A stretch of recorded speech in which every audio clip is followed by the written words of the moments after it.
తండ్రి ఎరుగనటువంటి జీవితం నీదైతే, రెబెలియస్గా నువ్వు తిరుగుతున్నావా? హద్దు ఆపు లేకుండా నువ్వు తిరుగుతున్నావా? నీ పర్సనల్, నీ వ్యక్తిగత జీవితంలో అందరి ముందు బాగున్నావు, ఎవ్రీథింగ్ ఈజ్ గ్రేట్, చాలా బాగుంది, సూపర్, నవ్వుంది మొహంలో, కానీ లోపల ఏదో తెలియని లావా ఉబుకుతోందా? లోపల ఏదో తెలియని ఒంటరితనం ఉందా?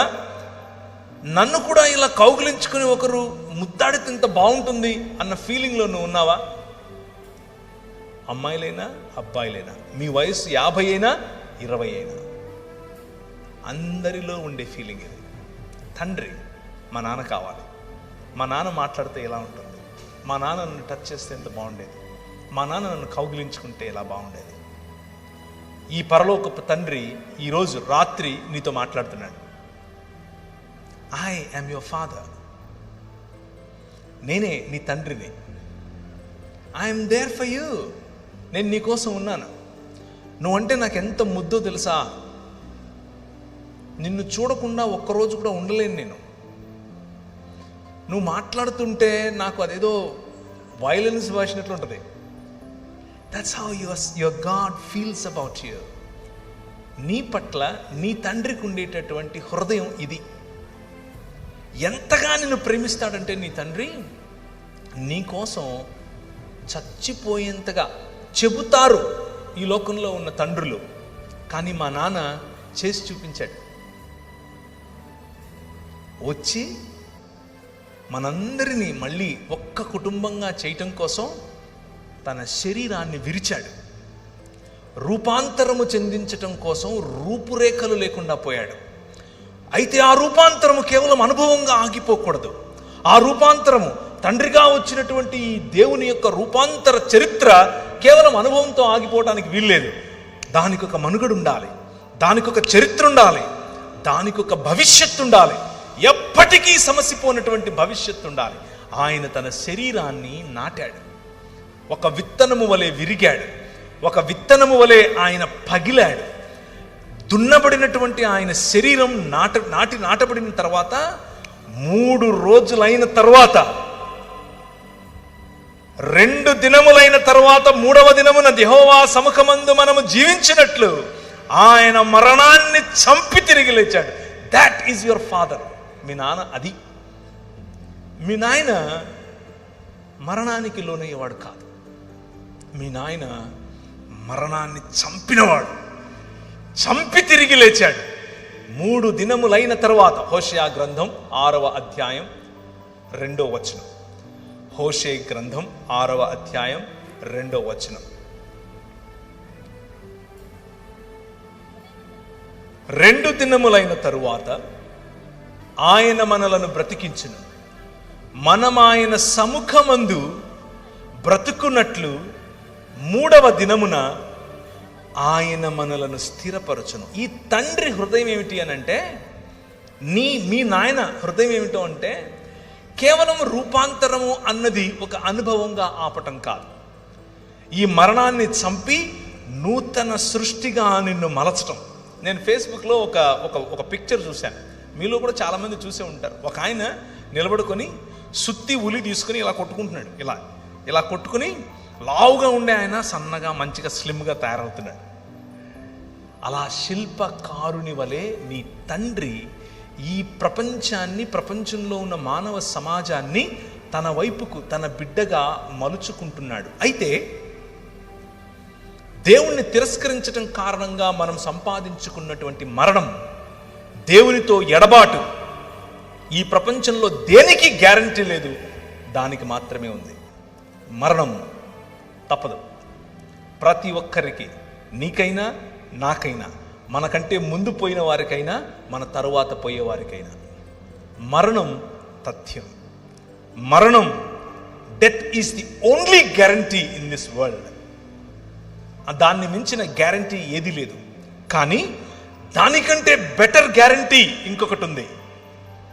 అదేమిటి అనంటే, మా నాయన తన శరీరాన్ని నాటి 3 దినములైన తర్వాత బయటకు తీసి అంటున్నాడు, మరణమా నీ ముల్లెక్కడా అని పిలుస్తున్నాడు. ఈ రాత్రి నేను మీకు ఇచ్చేటటువంటి వాగ్దానం, ఆయన చేస్తున్నటువంటి వాగ్దానం, ఈ నిబంధన యొక్క సారాంశం, 5 రకాలుగా నేను చేసిన నిబంధనల యొక్క సారాంశం ఏమిటో తెలుసా? పునరుత్థానం, రూపాంతరము యొక్క చరమగీతం పునరుత్థానం. ఎప్పటికీ వాడిపోయినటువంటి శరీరాలు. ఆయన అలా వస్తాడు. ఆయన్ని మీరు చూస్తారు, గుర్తుపడతారు, మాట్లాడతారు. You can touch him, you can touch me. మీరు నన్ను కూడా చూస్తారు. ఏ బట్టని తీసుకుని వచ్చాక మా ఊరికి, నువ్వు పేరు ప్రవీణే కదా, you will ask me. I will say yes yes, నేను అవునవును, హే బాగున్నావా అని అడుగుతాను నేను మిమ్మల్ని. This is going to happen. That is the hope that we have. క్రైస్తవులకి ఉన్నటువంటి హోప్, క్రైస్తవుడికి ఉన్నటువంటి నిరీక్షణ మన ఆత్మలో ఎక్కడికో వెళ్ళిపోయి ఎక్కడో ఉంటామని కాదు. అది ప్లేటో చెప్పినటువంటి ఒక మిథాలజీ, ప్లేటో చెప్పినటువంటి ఫిలాసఫీ. ప్లేటో తరువాత నియో ప్లేటోనిజంగా మారింది. దాని నుంచే భగవద్గీతను రాశారు. గ్నాస్టిసిజం, అరిస్టాటిలియన్ థియరీ మరియు ప్లెటోనిక్ థాట్, ఈ మూడింటిని కలిపితేనే భగవద్గీత యొక్క సారాంశం. బైబిల్ అది కాదు, పురాణముల యొక్క సారాంశం అది. బైబిల్ ఆత్మల గురించి మాత్రమే మాట్లాడదు. బైబిల్ నీ శరీరముతో కూడి సశరీరుడై తిరిగి లేచినటువంటి యేసు క్రీస్తు మీ నాయన, అలాగే నువ్వు లేస్తావు, అలాగే నువ్వు బయటకు వస్తావు. ఇప్పుడున్న దానికంటే అందంగా. నాకు బహుశా కొంచెం వెంట్రుకలు ఎక్కువ వస్తాయి, నాకు బహుశా లొట్ట పని ఉండదు, నేను బహుశా ఇప్పుడులాగా కాకుండా అందంగా కనిపిస్తాను. ఇప్పుడు కేవలం నా భార్యకి అందంగా కనిపిస్తాను. That is you going to be your future. అది నీ ఫ్యూచర్. నీకు అర్థమవుతుందా మీ నాయన ఏం చేస్తున్నాడు? Now can you read Ephesians chapter, ఎఫెసీయులకు రాసిన పత్రిక 1వ అధ్యాయం 10వ వచనం. ఆయనకు ఒక సంకల్పం ఉంది. ఆ సంకల్పాన్ని మీకు గుర్తు చేయాలనుకుంటున్నాను. మీ నాన్న ఏం చేస్తున్నాడు అనేది మీకు గుర్తు చేసి ముగిస్తాను. ఆయన ఏం చేస్తున్నాడు అని అంటే, చదవండి. దేవునికి ఒక సంకల్పం ఉంది. ఆ సంకల్పాన్ని బట్టి ఆయన పరలోకమందున్నవే గాని భూమి మీద ఉన్నవే గాని సమస్తాన్ని క్రీస్తునందు ఏకంగా సమకూర్చాలని తనలో తాను నిర్ణయించుకున్నాడు. ఆయన నిర్ణయం, ఆయన సంకల్పం భూమి ఆకాశములను కలపటం. నిన్ను ఇక్కడి నుంచి తీసుకెళ్ళిపోయి ఎక్కడో పెట్టడం కాదు. అది మతం. నిన్ను ఇక్కడి నుంచి తీసుకెళ్ళిపోయి ఎక్కడో పెట్టడం మతం, ఫిలాసఫీ. ఆయన ప్రణాళిక, ఆయన సంకల్పం వేరు. ఆయన సంకల్పం ఏమిటి అనంటే భూమి ఆకాశములను కలపటం. దేవుని సన్నిధిలో మనుష్యులు బ్రతుకున్నట్లు, ఆయన మనతో కాపురముండునట్లు మనుష్యుని యొక్క ప్రయాణం 3 దిశలుగా వెళుతోంది. మనం చచ్చిపోయి ఎక్కడికో వెళ్ళేది కాదు మన ప్రయాణం. మన ప్రయాణం తోటలో మొదలైంది. ఆయన ఇచ్చినటువంటి వాగ్దానంతో కూడిన ఆశీర్వాదంతో మొదలైంది. ఆ తోటలో ఉన్నటువంటి ప్రయాణం అరణ్యము గుండా వెళుతోంది, నగరాల గుండా వెళుతోంది, దేవుని రాజ్యము గుండా వెళుతోంది. ఆ రాజ్యములో దేవుని సన్నిధి, ఆ రాజ్యములో దేవుని ఐక్యత, ఆ రాజ్యంలో మనుషులందరినీ ఐక్యపరిచేటటువంటి ఆయన చేసిన నిబంధన చివరకు దేవుని రాజ్యము సంపూర్ణముగా ఇంకొక నగరంగా మారబోతుంది. ఏంటా నగరం? తన భర్త కొరకు అలంకరింపబడినటువంటి పెండ్లి కుమార్తె వలె నూతన యెరూషలేము అలంకరింపబడి భూమి మీదికి దిగి రాబోతోంది. ఆ నగరంలో మనం నివాసం చేయబోతున్నాం. ఆ నగరంలో దేవుడు మనతో కాపురం ఉండబోతున్నాడు. ఆయన సన్నిధిలో, ఆయన ముఖ కాంతిలో మనం ఉండబోతున్నాం. భూమి ఆకాశములు ఐక్యపరచబడి నూతన ఆకాశము నూతన భూమి అనేటటువంటి దేవుని నూతన సృష్టిలో మనం ఉండబోతున్నాం.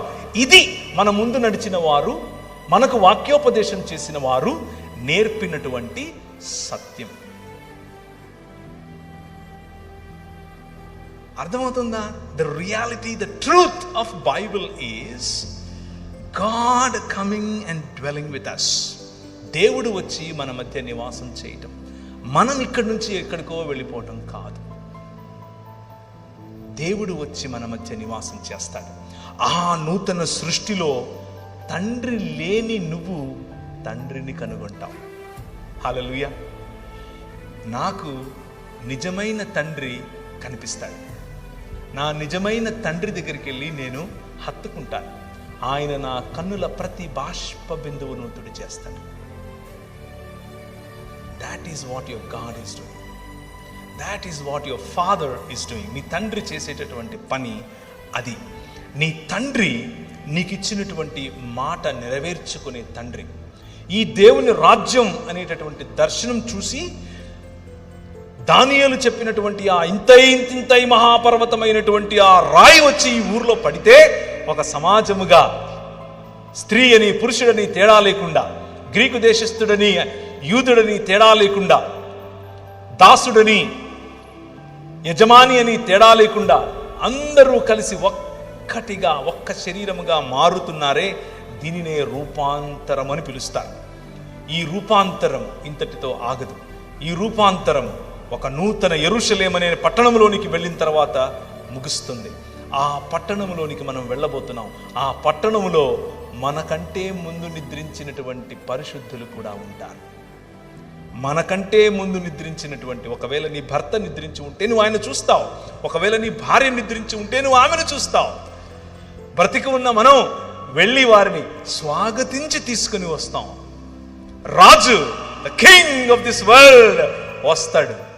ఆయన ఆల్రెడీ వచ్చేశాడు. తన రాజ్యాన్ని స్థాపించాడు. ఆ రాజ్యంలో భాగంగా నువ్వు ఉంటున్నావు. మళ్ళీ ఇంకొకసారి సంపూర్ణమైనటువంటి రూపాంతరము చెందిన తర్వాత, మెటమార్ఫోసిస్ కంప్లీట్ అయిపోయిన తర్వాత, నూతన సృష్టిగా మార్చబడిన తరువాత ఆయన నీకు ఫలించే అధికారముతో కూడిన బాధ్యత, అభివృద్ధి చెందే అధికారముతో కూడిన బాధ్యత, విస్తరించే అధికారముతో కూడిన బాధ్యత, భూమిని నిండించే అధికారముతో కూడిన బాధ్యత, ఆయనతో కలిసి రాజ్యమేలే బాధ్యత నీకు ఇవ్వబోతున్నాడు. దాట్ ఈజ్ నిత్య నిబంధన. అదే నిత్య నిబంధన అంటే, అదే బెరిత్ ఒలాం అనంటే, మనలను దూరం చేస్తున్నటువంటి మరణం, మనిషికి దూరం చేస్తున్నటువంటి మరణం, మనిషిని కుటుంబానికి దూరం చేస్తున్నటువంటి మరణం, మనిషిని సంఘానికి దూరం చేస్తున్న మరణం, మనిషిని సమాజానికి దూరం చేస్తున్న మరణాన్ని ఆయన చంపేశాడు. తిరిగి పునరుత్థానం చెందినటువంటి మనుష్యులముగా మనం రాబోతున్నాం. పునరుత్థానం చెందినటువంటి కుటుంబాలుగా మనం కలవబోతున్నాం. పునరుత్థానం చెందినటువంటి సమాజములుగా మనం రాబోతున్నాం, ఉండబోతున్నాం. పునరుత్థానము చెందినటువంటి సృష్టి, ఆ సృష్టిలో మనం ఏలికలుగా ఉండబోతున్నాం. ఇది స్పష్టమైనటువంటి సువార్త, ఏ అరమరకలు లేనటువంటి సువార్త. ద హోప్, యేసుక్రీస్తు ఇస్తున్నటువంటి నిరీక్షణ, యేసుక్రీస్తు మీ మనసుల్లో ఉంచుతున్నటువంటి నిరీక్షణ ఏమిటి అనంటే, నేను క్రీస్తును పోలినట్లుగా రూపాంతరము చెందిపోతాను. ఒకానొక రోజు క్రీస్తును పోలినట్లుగా రూపాంతరము చెందుతాను. సీతాకోక చిలుక ఒక కకూన్గా ఉండి మెల్లిమెల్లిగా అందమైనటువంటి సీతాకోక చిలుకగా తయారై బయటికి ఎలా వస్తుందో, ఇప్పుడు కకూన్గా ఉన్న నీవు, పాతి పెట్టబడిన నీవు, చచ్చిపోతున్న నీవు, చచ్చిపోయిన తరువాత అందమైన సీతాకోక చిలుక వలె పునరుత్థానము చెంది రాబోతున్నావు. 2 దినములైన తరువాత ఆయన మనలను బ్రతికించును. 3వ దినమున యెహోవా సముఖమందు మనము బ్రతుకున్నట్లు ఆయన మనలను స్థిరపరచును. ఆ 3వ దినము కోసమే మనం వేచి చూస్తున్నాం. ఆ 3వ దినమును మరణాన్ని చంపి తిరిగి లేచినటువంటి ప్రభు అయిన యేసుక్రీస్తు సూచనగా చూపించాడు. కానీ రాబోయేటటువంటి 3వ దినం ఒకటి ఉంది. ఆ 3వ దినములో నూతన ఆకాశము, నూతన భూమి, నూతన సృష్టిగా మనం ఉండబోతున్నాం. ఆ నూతన సృష్టిని అనుభవించటానికి ప్రభు అయిన యేసుక్రీస్తు మిమ్మల్ని పిలుస్తున్నాడు.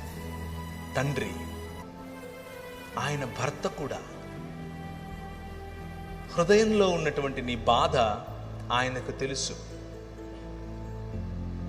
ఆయన ప్రియుడు కూడా. నువ్వు ఎవరికీ షేర్ చేసుకోలేని, ఎవరికీ పంచుకోలేనటువంటి నీ ఫెల్ట్ నీడ్స్, నీ హృదయాక్రందనలు, నీ ఒంటరితనం, నీ ఏడుపు అన్నీ తెలిసినటువంటి ప్రియుడు నీ ప్రియుడు. అంత మాత్రమే కాదు, ఆయన కాపరి, నిన్ను అనాథలుగా విడిచిపెట్టను, నేను మళ్ళీ నీ దగ్గరికి వస్తాను అని చెప్పి వెళ్ళినటువంటి కాపరి నీ కాపరి. ఈ కాపరి నీకు కావలసిందల్లా, కావలసిన పోషణంతా ఇవ్వగల కాపరి. చివరిగా ఈయన రాజు, ఈయన ప్రపంచములకు రాజు, ఈయన నీతికి రాజు, ఈయన మనుష్యత్వానికి రాజు, ఈయన నీతి న్యాయములు జరిగించే రాజు. భూమి ఆకాశములను తన చేతి చేత లేకపోతే తన మాట చేత సృజించినటువంటి రాజు, ప్రపంచములను ఏలే రాజు, భూమి ఆకాశములను ఐక్యపరిచే రాజు, మీ మనసులను నిర్మించే రాజు, మీ ఒంటరితనాన్ని చూసినటువంటి రాజు, ఆ ఒంటరితనంలో నేను ఉన్నాను, నేను నీ మాట విన్నాను అనే రాజు. ఒకానొకప్పుడు ఒంటరిగా ఉన్నటువంటి 5 మంది భర్తలున్న తర్వాత కూడా ఒంటరితనాన్ని అనుభవిస్తున్నటువంటి ఒక స్త్రీ ఒంటరిగా వచ్చి నీళ్లు చేదుకుంటుంది అని తెలుసుకున్నటువంటి నీ రాజు ఆమె దగ్గరికి వెళ్ళి కూర్చుని, అమ్మా నీళ్ళు ఇస్తావా అని అడుగుతాడు. ఈ రాజు కథ వేరు. This king is your king. రాజు లేని రాజ్యంగా మనం మారిపోతే రాజై వస్తున్నాడు. కాపరి లేని గొర్రెలుగా మనం ఉంటే కాపరై మన మధ్యకు వచ్చాడు. తండ్రి లేని కుటుంబముగా మనం ఉంటే తండ్రిగా తన హృదయాన్ని మనతో పంచుకుంటున్నాడు. ఎంత బాధపడుతున్నాను నేను నీ పట్ల అని చెబుతాడు. భర్త వదిలేసినటువంటి భార్యగా మనం ఉంటే భర్తై మన దగ్గరికి వస్తున్నాడు. నువ్వు విధవరాండ్రకు తోడుగా ఉండు అని చెప్పినటువంటి మన ప్రభువు యొక్క మాట. ఆయన మనల్ని ప్రేమించే ప్రియుడు. ఎంతగా ప్రేమిస్తాడంటే తన ప్రాణాన్ని సైతం ఇచ్చే ప్రియుడు. 5 రకాలైనటువంటి క్యారెక్టర్స్, 5 రకాలుగా ఆయన మనతో పెట్టుకున్నటువంటి సంబంధం. ఈ సంబంధం ఇంతకంటే పదిలమైన, ఇంతకంటే స్థిరమైన, ఇంతకంటే సంతోషాన్నిచ్చే సంబంధం నా జీవితంలో నేను వెతికే ప్రయత్నం చేస్తే కూడా దొరకలేదు. This is the ultimate relationship that you can have with anybody. ఎవరితోనూ, చివరికి నా భార్యతోనూ నాకు లేనటువంటి పారదర్శకమైనటువంటి సంబంధం దేవునితో సాధ్యం. ఆ రాజు, ఆ తండ్రి, ఆ ప్రియుడు, ఆ కాపరి, ఆ భర్త ఈరోజు నిన్ను పిలుస్తున్నాడు, ఈరోజు నిన్ను ఆహ్వానిస్తున్నాడు. నేను కట్టే రాజ్యంలో నువ్వు ఉన్నావా? కేవలం వచ్చిపోతున్నావా? నేను కట్టే రాజ్యంలో నా కుటుంబంలో భాగంగా నువ్వు ఉండ కోరుకుంటున్నావా? ఇంకా వెనకే తిరుగుతున్నావా? నేను కట్టే రాజ్యానికి నువ్వు ఒక గుదిబండలా ఉంటున్నావా? లేక ఫ్రీడమ్, స్వాతంత్రం కోరుకుని ఈ ప్రపంచంలో మీ నాయన ప్రపంచం ఇది అని సీతాకోక చిలుక వలె ఎగిరే స్వాతంత్రంలో బ్రతుకుతున్నావా? ఈ రాత్రి పరిశుద్ధాత్మ దేవుడు నీతో మాట్లాడుతున్నాడు. If you are rebellious in your nature, తిరుగుబాటు నీ హృదయంలో ఉంటే ఎక్కడో నీ తండ్రి ప్రేమను నువ్వు కోరుకుంటున్నావేమో. నీకంతకు నువ్వు ఒక షెల్ నిర్మించుకొని ఎవరితో పంచుకోకుండా నువ్వు ఒంటరిగా బ్రతుకుతూ ఉన్నావా? ఆ షెల్ పగలగొట్టడానికి ప్రభువు సిద్ధంగా ఉన్నాడు, తడుతున్నాడు. దాన్ని పగలగొట్టి చూడు. నీతో సంబంధం, నీతో ప్రేమగా మాట్లాడటానికి, నిన్ను ప్రోత్సహించటానికి, నీకు బలం ఇవ్వటానికి, నీకు ఆర్థికంగాను అలాగే అన్ని కోణాలలో నిన్ను బలపరచడానికి ఆయన సిద్ధం. అంత మాత్రమే కాదు, ఈ తండ్రి నీ హృదయాక్రందనను మాత్రమే కాదు, నీ శరీరంలో ఉన్న బలహీనతను కూడా చూస్తున్నాడు. స్వస్థపరచడానికి ఈ రాత్రి ఆయన స్వస్థపరుస్తాడు. ఈ రాత్రి నీకున్నటువంటి ప్రతి రోగం నుంచి నీకు స్వస్థత లభిస్తుంది. నేను చెప్తున్నంత కాదు, నేనేదో చేస్తే అవుతుందని కాదు. మీరు అడగండి, నేను ఇస్తాను. ఆయన మీ జీవితాల్లో చేస్తాను. నేను అడిగాను, అందించాను. 11 సంవత్సరాలు మిషనరీగా వెళ్ళాను మధ్యప్రదేశ్లో. నాకు భాష కాదు, అడిగాను, భాషించాడు. అక్కడ క్రైస్తవులు అంటే కొడతారు, ఫస్ట్ కొట్టి ఆ తర్వాత మాట్లాడతారు. నాకు పరిచర్య చేస్తూ మా పాస్టర్ గారే వాళ్ళ అమ్మాయి నుంచి పెళ్లి చేశాడు. పెళ్లి చేసుకున్న 2 సంవత్సరాలకు నాకు ఒక బాబు పుట్టింది. ఆ బాబుకు ఒకరోజు విరోచనాలంటే చిన్న బిడ్డ 21 సంవత్సరాలు. మీలో పిల్లలు ఉన్న వాళ్ళకి తెలుసు, మనకి ఏదైనా మనం పట్టించుకోవాలి.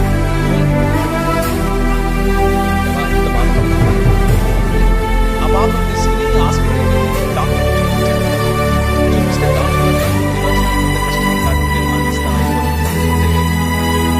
మళ్ళీ ఒకసారి ఎక్కువ చేయి అని. ఏమైంది చెప్పండి మేడం అన్నాను.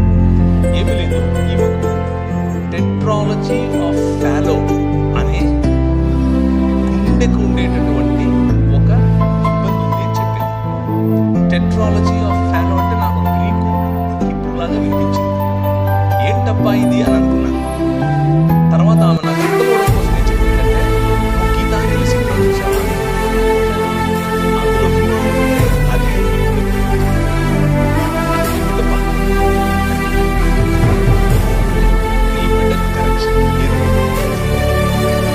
కానీ ట్రై చేద్దులే అని ఉపశమనం కూడా ఇచ్చింది. నేను బయటకు వచ్చాను. అప్పటికే ఇండియాలో 38th ర్యాంక్, పెద్ద కాలేజ్ ఏం కాదు కానీ 38వ ర్యాంక్ ఉండే కాలేజీలో నేను ఎంబీఏ చేశాను. మంచి ఉద్యోగం, మంచి పరిచర్య, పిల్లల కోర్పు బోండు ముస్లింలు ఇలాంటి అనేకుల మధ్యలో నేను పరిచర్య చేస్తున్నాను, దేవుని కోసం నిలబడుతున్నాను. నా బిడ్డకి ఇలా అయింది. కారు వేసుకుని డొక్కు కారు ఒకటి ఉండేది, చిన్న జీతం డొక్కు కారు. నేను నా భార్య నా బిడ్డ తీసుకుని బయటకు వచ్చాను. బండి తోలుతున్నాను, నా వల్ల కావట్లేదు, ప్రెషర్ కుక్కర్ పని. బండి ఆపి బయటకు వచ్చి గట్టిగా వస్తున్నాను.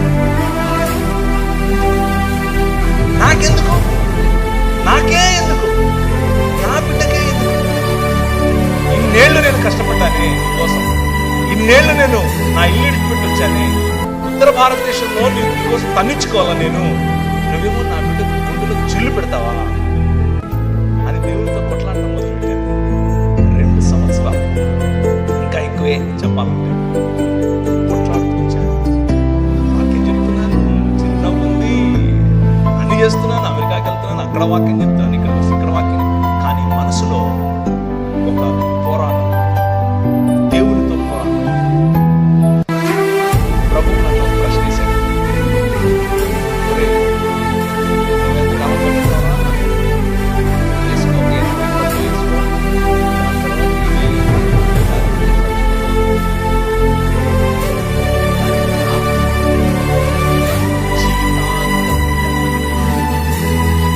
ఈ జీవితమే కాదు,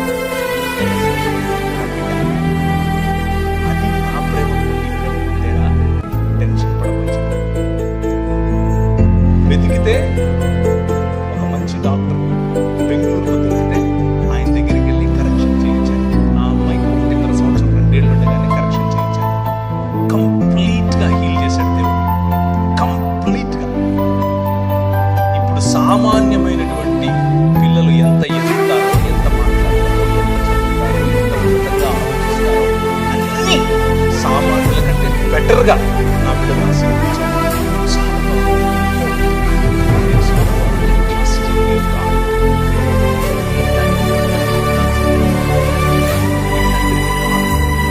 అయితే నీ తండ్రి నువ్వు పొందితే, నువ్వు కొట్లాడితే, పోరాడితే నువ్వు వదిలిపెట్టి వెళ్ళిపోయాడు కాదు. నీకు ఆ హక్కు ఇచ్చాడు, నీకు ఆ హక్కు ఇచ్చాడు. నువ్వు నీ ఒంటరితనంలో, నీ బలహీనతలో, నీ రోగంలో ఆయనతో పోరాడు. ఆయన అడుగు, ఎందుకు ఇలా అవుతుంది నాకు అని అడుగు. సమాధానం ఆయనే ఇస్తాడు. నాకే ఎందుకు, నా కుటుంబానికి ఎందుకు, నా సంఘానికి ఎందుకు ఇలా ఉంది, మా సమాజానికి ఎందుకు ఇలా ఉంది? సమాధానం ఆయనే ఇస్తాడు. ఊరకనే ఉండి యెహోవా ఇచ్చే రక్షణ, ఊరకనే జస్ట్ నిలబడుచుకుంటే నా పనులు, నా సంకల్పం, నా తీర్మానం, నేను చేసే పనులు, నీ అందం, నీ ఆలోచన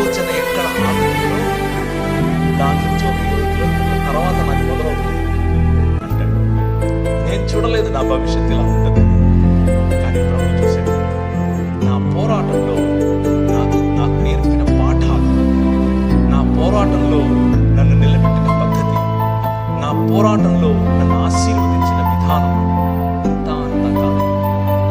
ఎక్కడో మారుమూల గ్రామంలో ఏ నక్సలైట్ గానో, రాడికల్ గానో, రౌడీ గానో బతకాల్సిన ఆయన నిజంగానే లోకం వెలుగు ఆయన చేసిన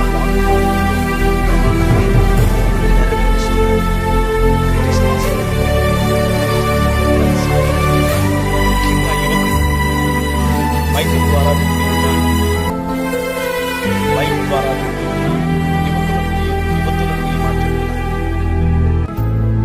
మీ లైఫ్లో ఇప్పుడు మీరున్నటువంటి స్టేజ్లో మీకు చాలా క్వశ్చన్స్ ఉంటాయి, మీకు చాలా ప్రశ్నలు ఉంటాయి, చాలా పోరాటం ఉంటుంది, కంపారిజన్ ఎక్కువ ఉంటుంది. పక్కన వాళ్ళు కంపేర్ చేస్తారు, మిమ్మల్ని మీరు చేసుకుంటారు. అందంలో కంపారిజన్, చదువులో కంపారిజన్, ధనంలో కంపారిజన్, కులంలో కంపారిజన్, మతంలో కంపారిజన్, ప్రతి చోట్ల పోల్చుకోవడం ఎక్కువ.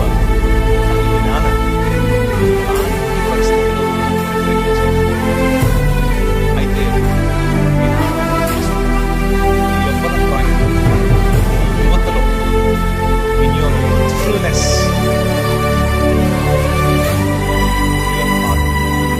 తల్లి దగ్గర నుంచి ఆయన కౌగిలిని ఒకసారి జీవితం మారింది. నా జీవితం మారింది.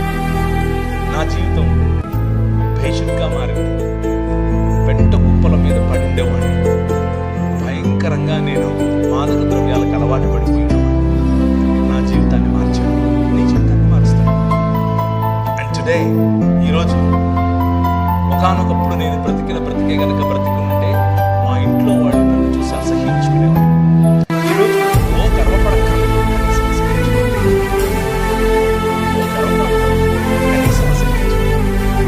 ఈ రాత్రి నేను ఒక ఉద్యమం చేస్తున్నాను. ఆ ఉద్యమంలో నా పిల్లలందరినీ పోగేస్తున్నాను, ఒక్క శరీరంగా పోగేస్తున్నాను. ఆ శరీరంలో నువ్వు భాగమవుతావా అని పిలుస్తున్నాడు. నిర్ణయం తీసుకుంటే నీకు మంచిది. అంత మాత్రమే కాదు, ఆల్రెడీ సంఘంలో భాగస్వామ్యం పొందినటువంటి నీవు దేవుని రాజ్యం, ఆయన యొక్క పని, ఆయనతో కలిసి చేయాల్సినటువంటి పనిలో నీకు మనసు రావట్లేదా? నీకు ఇంట్రెస్ట్ లేదా? ఈరోజు రాత్రి మీ నాన్న పిలుస్తున్నాడు. వై? ఎందుకు? డూ యూ థింక్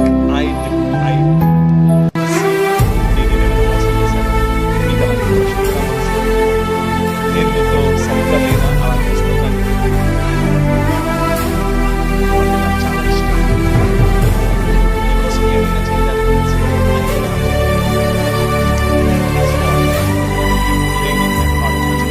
ఈరోజు రాత్రి ఈ మాట నా హృదయంలో కనీసం ఒక గంట నాకు చెప్పాలనుకున్నాను. కానీ అది నేను చెప్పలేకపోతున్నాను. ఇదే చెప్పాను. ఈరోజు రాత్రి ప్రభు నీతో మాట్లాడితే ఊరికనే వెళ్ళదు, ఖాళీ మనసుతో. It is a specific word for specific people sitting here. ఇక్కడ కూర్చున్న వాళ్ళల్లో నిర్దిష్టమైనటువంటి మాటలు నీకోసమే పలుకుతాయి.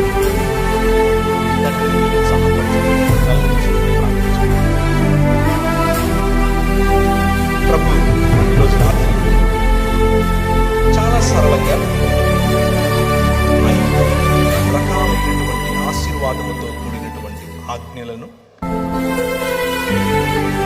చాలా సరళంగా ఆయన మన పట్ల చేసినటువంటి